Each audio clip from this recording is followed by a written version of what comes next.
If you are one of those people who believe that hard work and honesty alone will bring riches, perish the thought it's not true.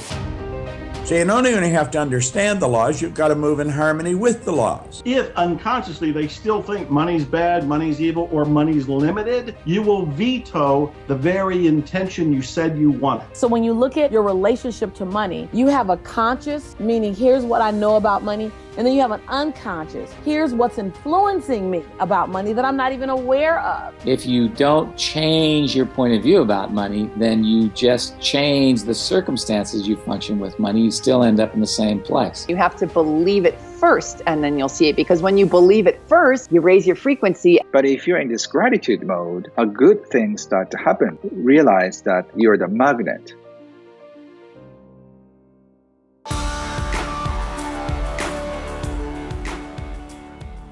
I had been raised to believe if you're going to earn a lot of money, you've got to be really smart. Well, I knew I wasn't very smart, but I was earning a lot of money. So I realized that wasn't true. You didn't have to be smart to earn a lot of money.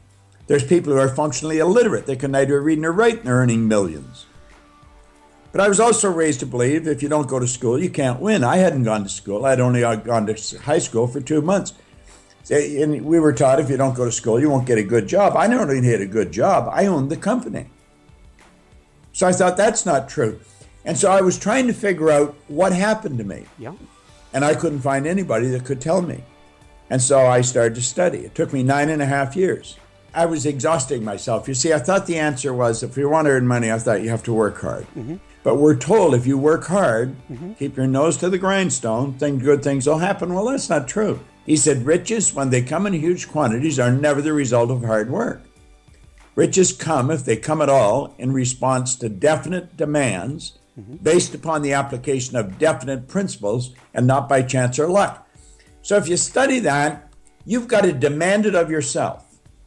You must demand it of yourself. And then you have to follow certain principles. Well, you got to learn what the principles are. Well, you're talking about the laws of the universe. So you not only have to understand the laws, you've got to move in harmony with the laws. Mm-hmm. If you want to get, you got to give. And if you're giving to get, you're not going to get because that's trading. You have to fall in love with the idea of putting the very best out into whatever you're doing, and good will come your way.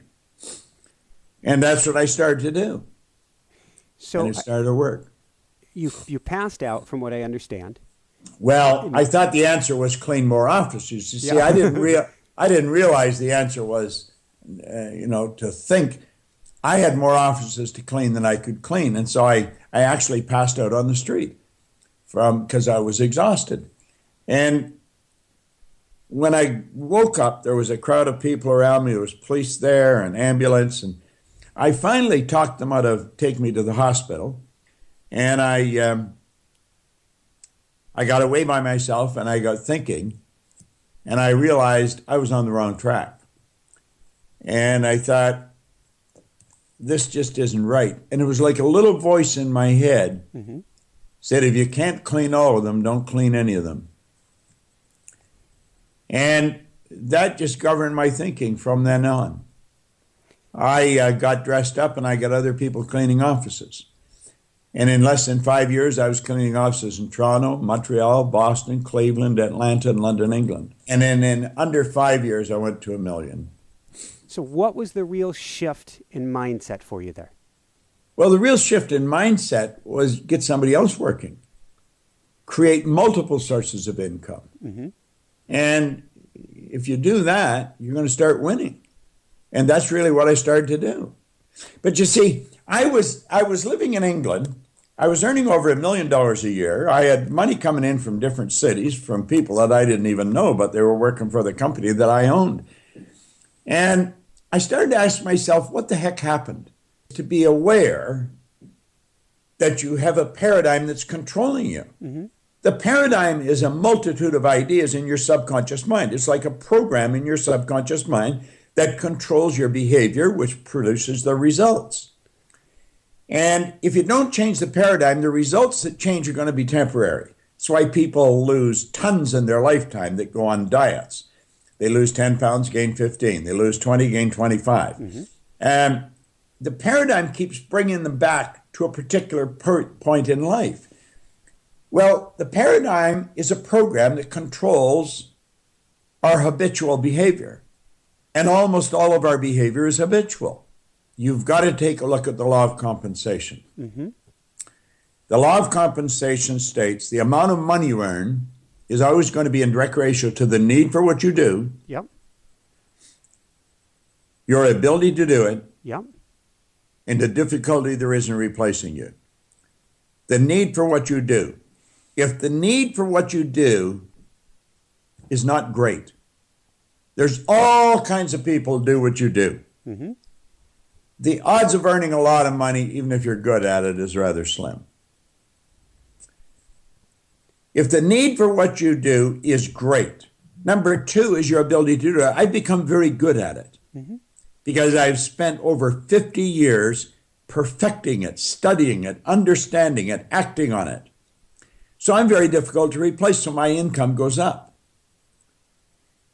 You've not only got to find something where there's a great need, then you've got to get very good at it. There can be a great need. If you're not very good, you're not going to do very well. So you've got to take the law of compensation into consideration, and then you've got to start observing your own behavior. And you will see that there's a pattern in your behavior.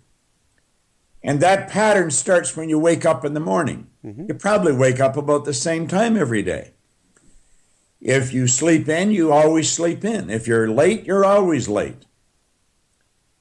There's a habitual program that's being expressed.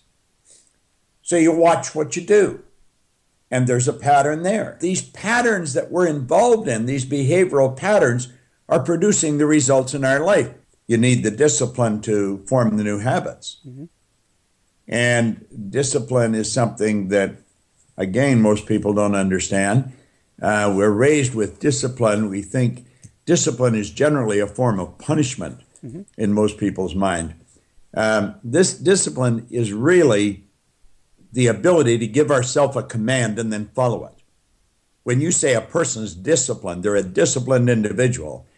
They decide what they're going to do, and then they discipline themselves to do it. So if they say they're going to do something, you know damn well they're going to do it. Mm-hmm. Well, you've got to develop that kind of discipline in your life. This I will do.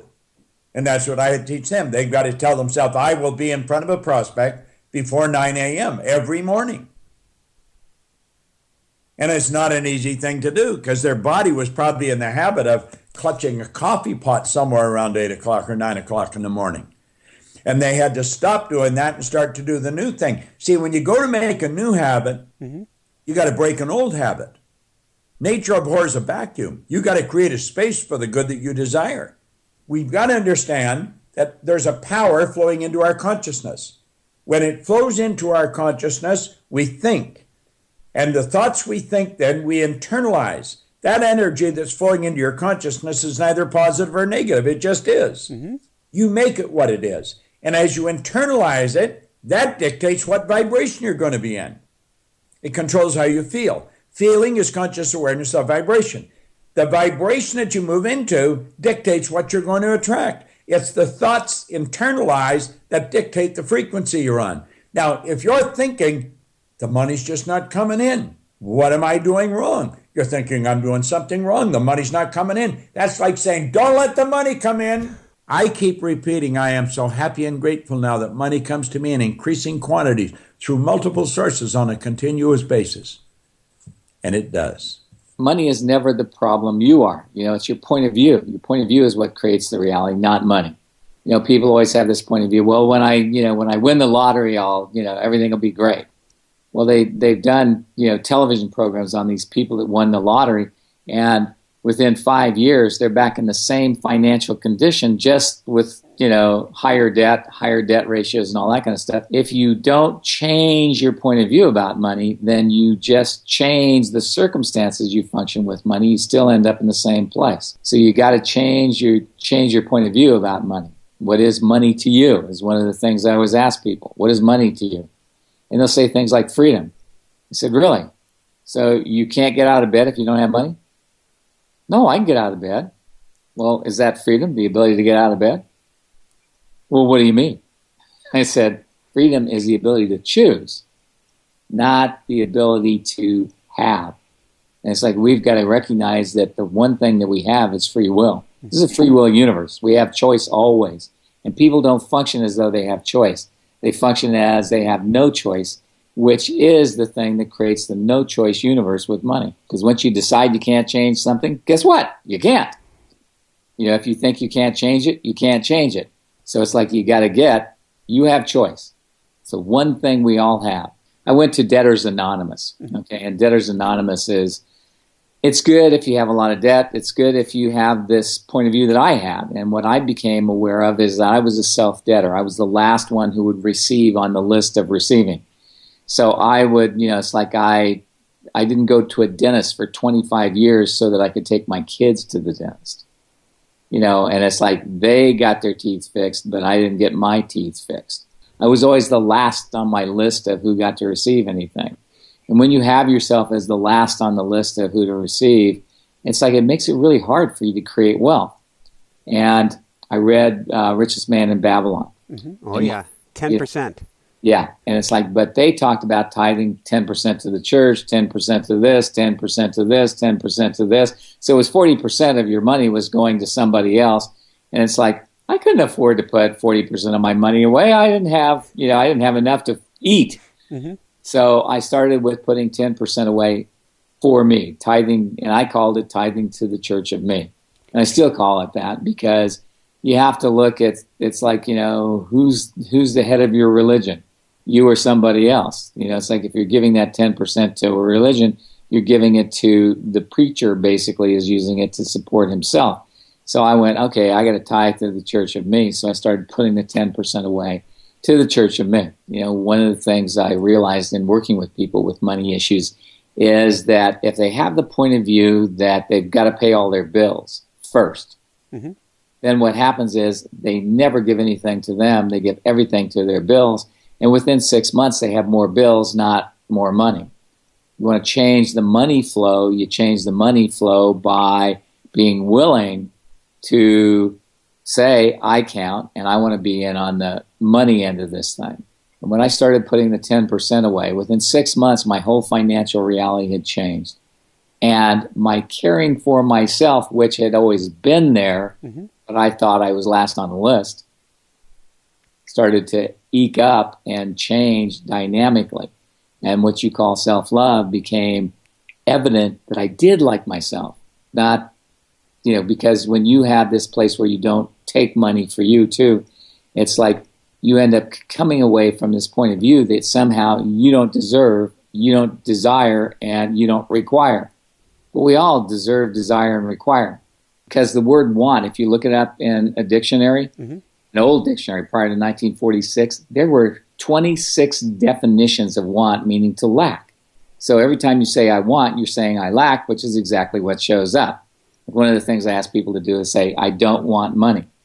Say it 10 times. I don't want money. I don't want money. I don't want money. I don't want money. I don't want money. I don't want money. I don't want money. I don't want money. I don't want money. I don't want money. And I don't know whether you're noticing, but you're smiling already. Because you're saying I don't lack of money. Because mm-hmm. want means to lack of. And it's like there's one definition that means to desire. Today we think that the definition of want is to desire. It's not. It's actually, we've had 10,000 years of want meaning to lack.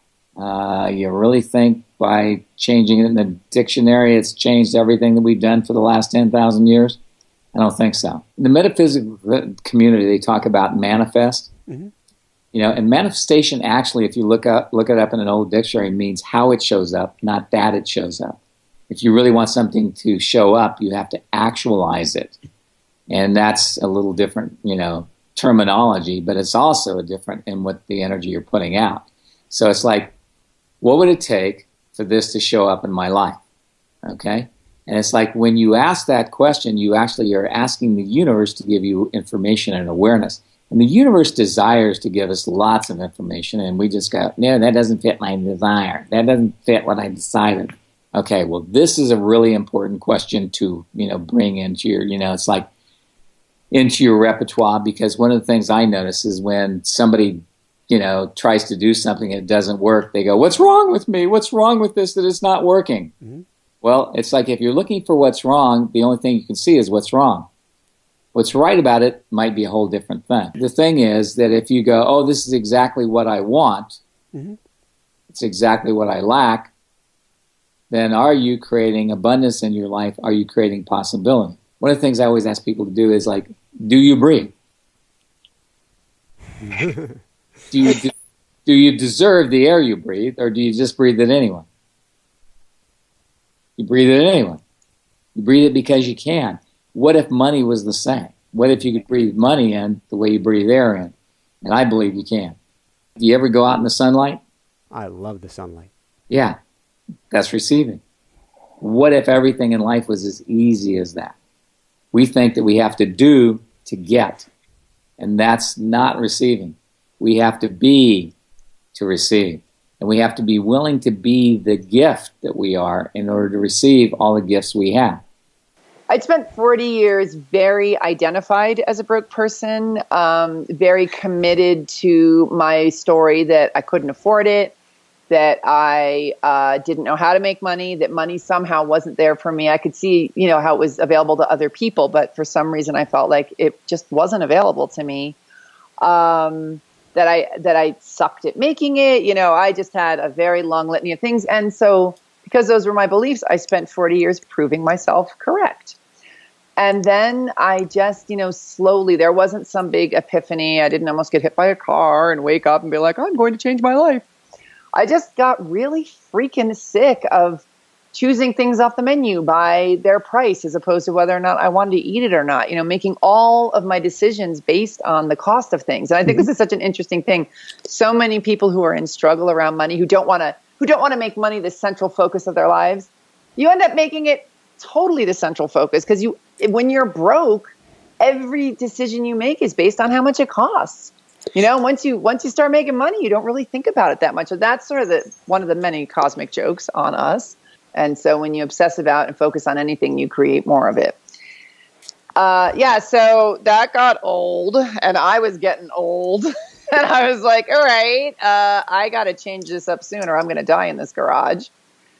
And I made the just decision to get rich. And I didn't know what that meant. Mm-hmm. I didn't know how the hell I was going to do it. But I just opened myself up to allowing myself to get rich, which is a huge stumbling block. The allowing yourself to get rich, because it's such a dirty word in our culture. It's such a, moral free concept to focus on money. Slowly but surely, I started to have these shifts in my perception. And a lot of it was about changing my thought patterns, which I was learning in these seminars and the books and everything, from my broken record of I'm broke, I can't afford it, I suck at making money, money's the root of all evil, to instead saying, I live in an abundant universe and I receive money with great glee. Well, the first step is becoming aware and deciding to become aware of your broken record. It's such a cool thing because we don't realize how much on autopilot we are, right? Like we just take it at face value that money is the root of all evil, or you have to work really hard to make money and you have to do things that are not fun at all to make money. We've all there's no end to the amount of, false scripts that we're all living our lives by. And so for me, I just decided again to become aware, and I started catching myself, really paying attention to how I was thinking, really paying attention to how I was speaking about money, and really listening to how the people that I hung out with the most spoke about money. And that is a really great sign, because you hang out with people who generally have the same, views on outlooks on life that you do. And so if you're listening to your friends, how bad the economy is, how rich people suck, and you're like, yeah, I'm probably saying a lot of that too. And I did exercises like the one I have in my new book. I wrote a letter to money, which is so revealing. It's all about, I love you. I wish I had more of you, but you make me feel filthy. And I'm embarrassed to admit I want more of you, but I'm so excited when you show up, but I don't think you're ever going to show up again. It's a zoo. It really Codependence, anyone? Yeah. There are different frequencies that everything is vibrating at. Lower frequency things are, I'm so broke, I'm depressed, I'm worried, I'm freaking out. Higher frequency is I live in an abundant universe. I believe in possibility. I'm grateful to everything that I don't even have yet and all the crap that's happened to me in the past because it's teaching me lessons. There's different ways, and you can feel it in your body, right? Mm-hmm. Like when you're thinking high frequency thoughts, you literally, we call it lifting your spirits. And so when you come from a place of having your spirits lifted, you're vibrating on a different plane, and you're vibrating on the same plane as a lot of other opportunities and things and humans that are at that same frequency. So when it comes to changing your life, this is such a interesting thing. We're taught to believe that, I'll believe it when I see it. Mm-hmm. And you have to flip that, and you have to believe it first, and then you'll see it. Because when you believe it first, you raise your frequency, and then you pull it into your perception. I was homeless, and people in later times would ask, what kind of car did you live in when you were homeless? And I would think, it would have been so nice to have a car. Mm-hmm. I didn't have a car. I was literally homeless in Dallas, Texas. I spent a lot of time in the public library, mostly to escape the elements, because Texas was a lot more extreme in heat than Ohio was, which is where I was born and raised. So in order to survive, I stayed in the public library during the days. It was air conditioned, they had a bathroom, they had water, and they had books. I love books. And I devoured all the self-improvement books, the self-help books, the philosophy, the metaphysics, the psychology, the pop psychology. I knew exactly where the decimal system was that took me right to that category in the public library. Mm-hmm. But I went homeless during that period. I had entrusted my savings to a company that promised to get me work doing labor on a pipeline, either in Alaska or in the Middle East. In the 1970s, that was a big deal, and they were offering to pay $70 an hour, which was unheard of. That's like lottery winning money in the 1970s. And my grand plan was to work for a year doing labor, but to save all of that money and then go on a sabbatical where I would pursue my writing. But the company who promised to do that, they went bankrupt, they disappeared. And given the time and my resources back then, I didn't know what to do. I didn't know who to go to. I was entirely alone. It didn't take long for me to be penniless and then homeless. So that period was no party. That also lasted a long time because when I did finally get to Houston, mm-hmm. I was in poverty for a good 10 years. So I definitely know what it's like to struggle. I know what it's like to starve. I know what it's like to be homeless. I know what it's like to feel hopeless. But I also know what it's like to get through all that. There's a quote early on, a misquote, which is affecting all of our lives. Money is the root of all evil. Yeah, everybody could say that without even hearing the evil word, because we've all heard it.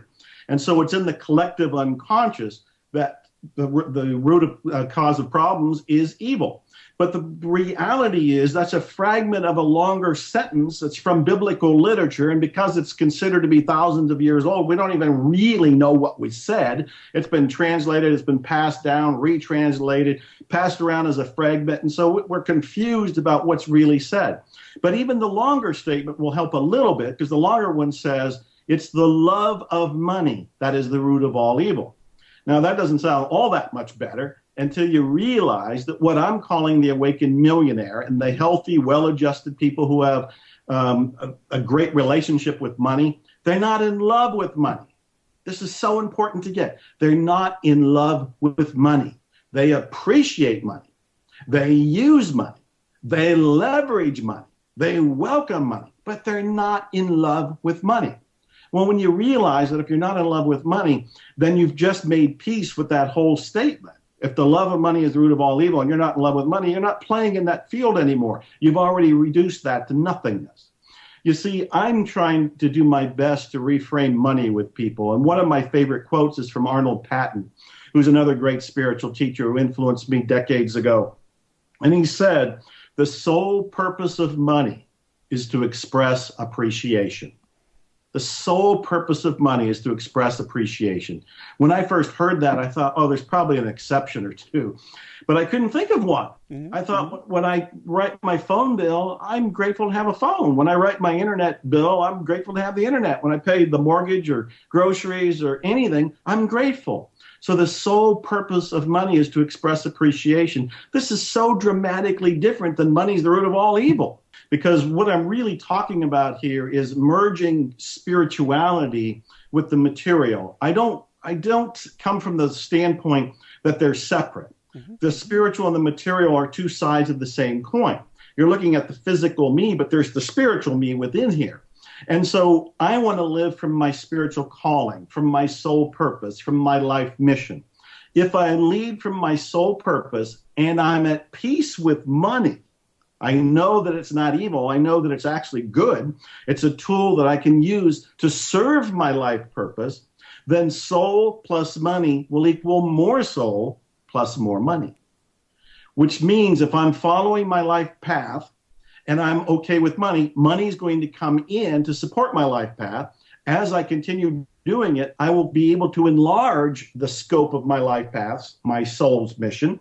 And as long as I'm still okay with money, I will get more money as a result. One of my favorite quotes is from Walt Disney. And Walt Disney said, "I want to make money from my movies so I can continue making movies." That's soul plus money equals more soul plus more money. It's not about the money. He didn't say, "I want to make so much money that I am the king, I'm the titan of the movie world." He said, "I want to make money from my movies so I can make more movies." That's where we want to come from, so that we're expressing our soul's purpose, and we've made peace with money so money can come in to allow us to further express our soul's purpose. This is the wonderful journey. This is the journey of the awakened millionaire. There's at least two ways to look at it. Obviously, if you got $1 million in the bank or $1 million in assets of some sort, somebody's got to say you're a millionaire. But I'm also calling a person with the mindset of wealth and prosperity a millionaire. It begins with the mindset. It was William James who talked about acting as if in order to create the reality of what you want. So if you can begin to think that you're already a millionaire in mind and in soul, you will actually create that from the law of attraction standpoint alone in your real world. But it's not strictly defined by the money alone. I'm talking more of not just the money, but the mindset. The mindset is first, the money follows after. Intentions are great, but there's something called counter intention. And the counter intention is the vetoing belief in your unconscious. When people say that I intend to attract more money, and they might have a good reason for it, because I want to raise my family and I want to buy my car, or I want to pay my mortgage. It doesn't matter. I intend to attract more money is the conscious intention. Wonderful. However, if unconsciously they still think money's bad, money's evil, or money's limited, or I have to struggle for money, or money will in some way, shape, or form make me a sin or sinner, then you will veto the very intention you said you wanted. Why? Because the counter intention is in the unconscious mind, which is the power source. The unconscious mind is so many times bigger than the conscious mind, it dwarfs in understanding and in comparison.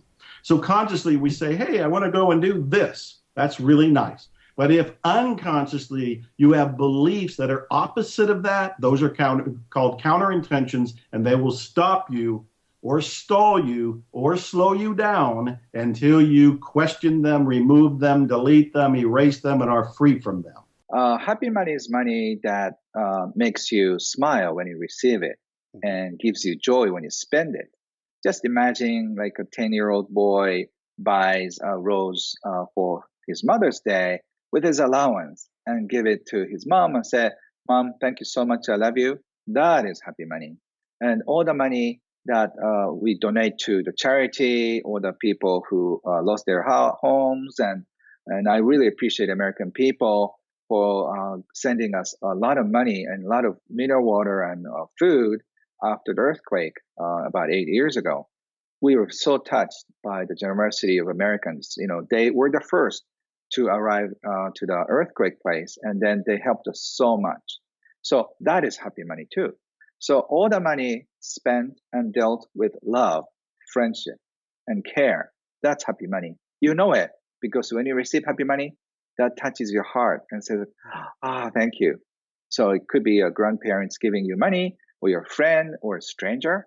But as long as it's given out of love, that's happy money. You can have a lot of money that's smiling in your wallet, but I recommend having a happy money in your wallet no matter what, because when you take a look at your life, we are either in the flow of happy money or unhappy money. And it's not how much you make or how much you have. It's how you make or how you receive and how you spend with your money and with your feeling. If you do that with appreciation, that becomes happy money. If you do that with frustration, for example, when you receive a check and say, "Oh my God, this is so small. I worked so hard for this. I'm so upset." That's unhappy money. So please don't make your money unhappy money, because everybody is going to be frustrated when you touch it. Wahei was a Zen master.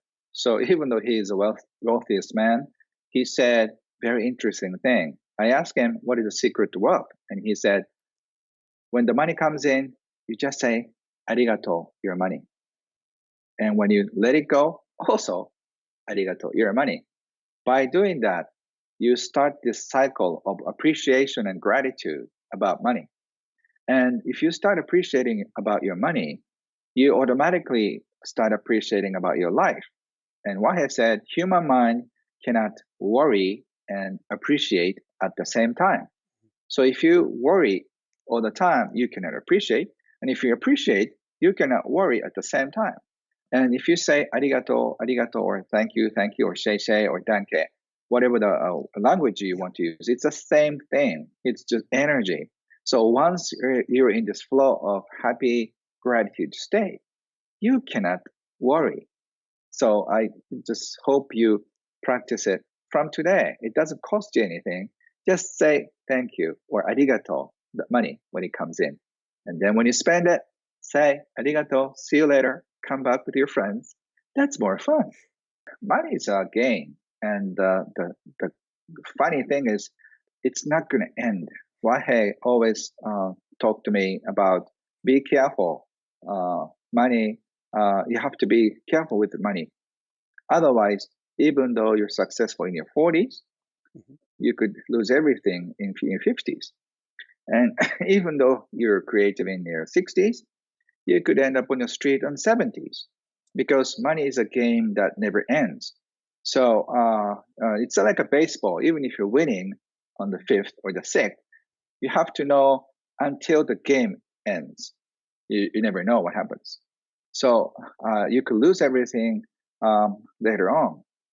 That's why we are so afraid of money. And then we don't know the money game, because money games, the rules are always changing, in the 80s, 90s, and, after we hit the 21st century, all the rules are changing. Like a little while ago, investing in real estate was golden, but what happened to all those people who invested in real estate? Leverage that, right? So you have to really pay attention to what's going on, and you have to be feeling secure too at the same time. There are two parts of money: money IQ and money EQ. Money IQ part, you have to know everything about taxes and all the laws and the laws of money. And the other part is money EQ, which is your emotional side of money. And a lot of us are feeling so stuck with money emotionally. That's why super smart people make bad investment choices and they lose everything. So you have to learn about money EQ as well. Money EQ has 4 parts. Receive well. We are so bad at receiving. We're so good at giving, but we're so bad at receiving. And then appreciate your money. That's I explained about. And trust the money flow. This is the hardest that people cannot do, because we are so afraid that money may not come a little later. And the 4th law is share. So if you learn how to share money, you feel more confident, you feel more trust about this flow. So you learn about these 4 rules of money EQ, and then you find yourself with less stress, less worries, and less fear about your future. And unless you deal with this, you're stuck with this money drama. You have to breathe a few times, and then realize that you're not dead. You're not going to be killed by not being able to pay bills. I've seen many people very wealthy now who were in the situation with no money. But no money situation is not going to kill you. Worry about no money situation kills you. So if you know that you're not dead or you're not going to be slaughtered by just messing up with your money, you have to relax. But since we have this fight or flight mode, this adrenaline rush of like, oh my God, what am I going to do? That is so bad for your psyche and health too. So you have to breathe a few times, and then you have to realize that this situation is going to last forever. It may be happening temporarily, but by cutting down the cost and increasing your money magnet more, in a few months, if you do it right, you can make both ends meet. So a few months or 6 months of not doing right, don't worry about it because it's not going to kill you. But you have to take control of what's going on, because once we feel despair and frustration, we kind of like let go. And it's not going to be good because you have to be in control with your money. Otherwise, money will control you. So you have to learn about your relationship, and you have to transform this relationship into more fun one. Otherwise, you're stuck in this worry all the time. I think every one of us is a magnet of some kind. We have this certain frequency. So there's an English expression we say we're on the same wavelength, right? So that means you're synced with somebody. So a lot of people with financial difficulties, they're synced with poverty God. And if you're synced with poverty God, you will start worrying about your life. You just fight with your parents, fight with your partners, fight with your kids, fight with your neighbors. You're in this angry mode. It's because that's your state. But if you're in this gratitude mode, a good thing start to happen. I talk about this person, lady, secretary, who got this idea and who started practicing happy money. So she was saying, thank you about the money. And so she realized she hasn't thanked her boss because her boss hired her and just gave her the job. So she was saying, thank you to her boss many times without knowing. And then a few weeks later, she got a raise. And she was so surprised because what she did was just saying thank you. So if you're in this thank you mode, a lot of people will thank you back in most amazing ways. So you have to realize that you're the magnet. Are you going to attract, poverty consciousness events, or if you're going to attract a lot of fun, appreciation, and gratitude stuff. And appreciating clients will pay you more. There's a study done. If your clients are frustrated, they try to negotiate you with a price. So make your clients happy is, the number one skill you need to be an entrepreneur. And to do that, you don't have to do much financially. All you have to do is appreciate the business. If people feel appreciated, at one time I did when I was young, I separated my clients into two groups. One group, I started sending notes, thank you notes, started sending chocolate, books, or it's not huge expensive ones, and to say thank you for business, basically. And the other one, I didn't do anything. And look what happened. This control group of getting appreciated, they sent me more clients for referral. And these clients send us something, but not as much. So if you feel appreciated, if you just want to do something for them, so that's how gratitude works. So even if you cannot make both ends meet, don't worry about it. You're not going to die. Start appreciating the money flowing in because somebody's paying you something. That's a great thing. Even if you're sponsored by government food stamps, that's a happy thing because somebody is helping you. So once you just shift into this happy mode, you're a magnet. So when you look at your relationship to money, you have a conscious, meaning here's what I know about money, and then you have an unconscious. Here's what's influencing me about money that I'm not even aware of. And your money blueprint is the things that are influencing you and your decisions around money. So you have a gender blueprint, meaning as a woman, as a man, we are wired and taught to relate to money differently. You're taught that money is, whether you adopt it or not, whether adopted or not, you're taught as a man that money is an indicator of your masculinity, of your manhood, of your ability to provide. And as a woman, I'm taught get a really good job, or at least be really cute and get a man with a really good job. And so money is less important to me. That's what we're taught. You have a spiritual blueprint to money. Like I just said from the Sermon on the Mount, you're taught about spirituality, and spirituality relates to money, how that we can sacrifice now and not have much, or tithe and give 10% to the church, or prosperity is godly, or whatever that spiritual blueprint is, it's influencing you. And the spiritual blueprint that's influencing you is the one that you grew up in, not necessarily the one you're in now.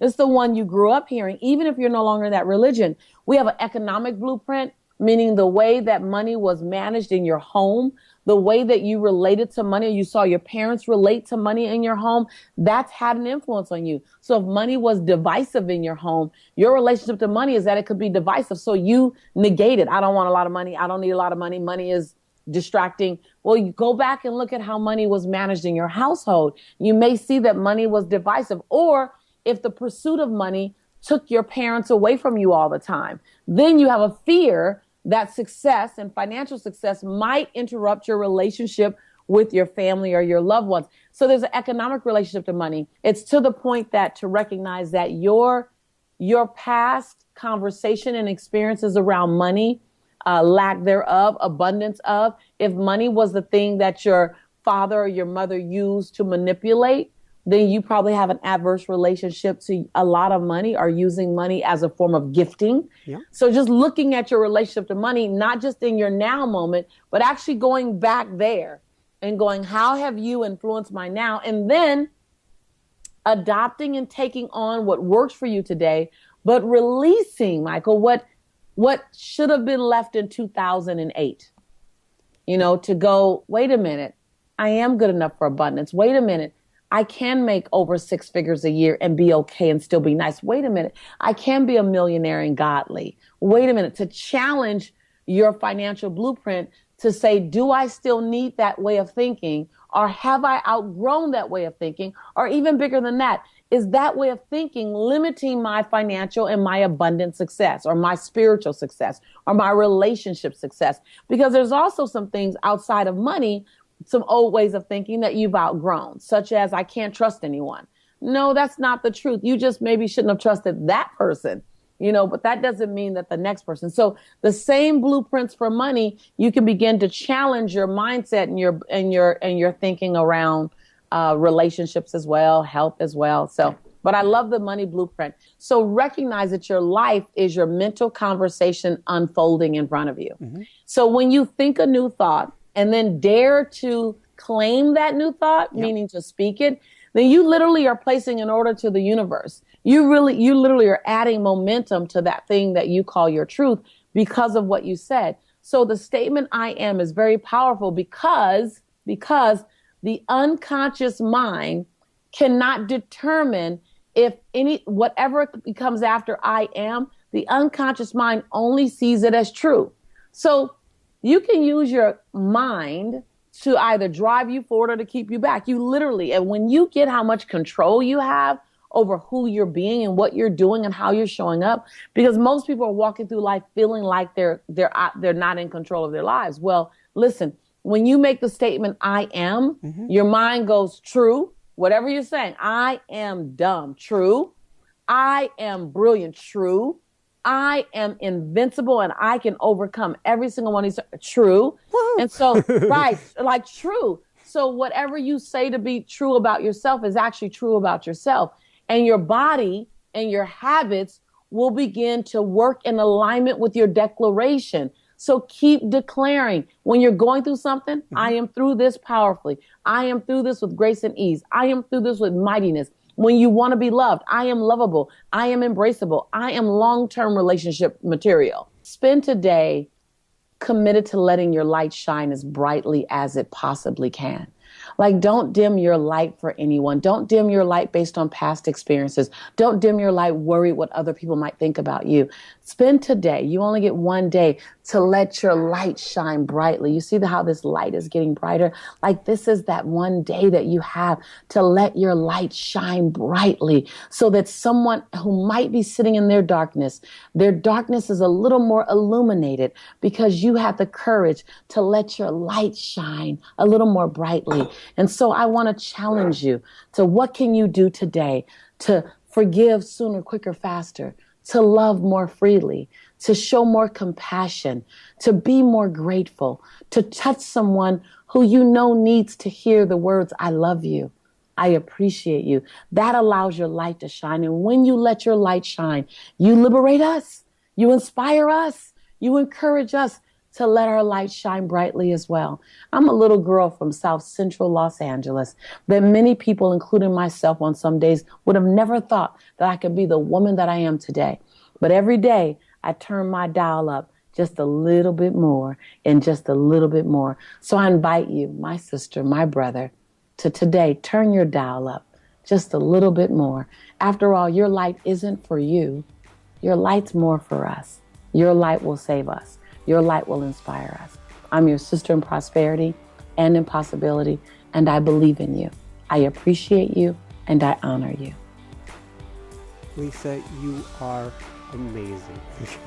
If you like this video and you want to learn more about the law of attraction, come join us for our YouTube live event every Sunday night here on YouTube. Simply click the subscribe button and the bell icon below. We'll take a deep dive into one key concept of manifestation and the law of attraction each week, not only to help you with money, but with health, with wealth, with abundance, with success, and with happiness. So again, simply subscribe below. Click on that bell icon to be notified of our next upcoming YouTube live event. If you like this, check out more amazing law of attraction and manifestation shows. Simply click here, subscribe below, big thumbs up if you like this. Leave your comments. Love you guys so much. Shine bright. Woohoo! Love you guys.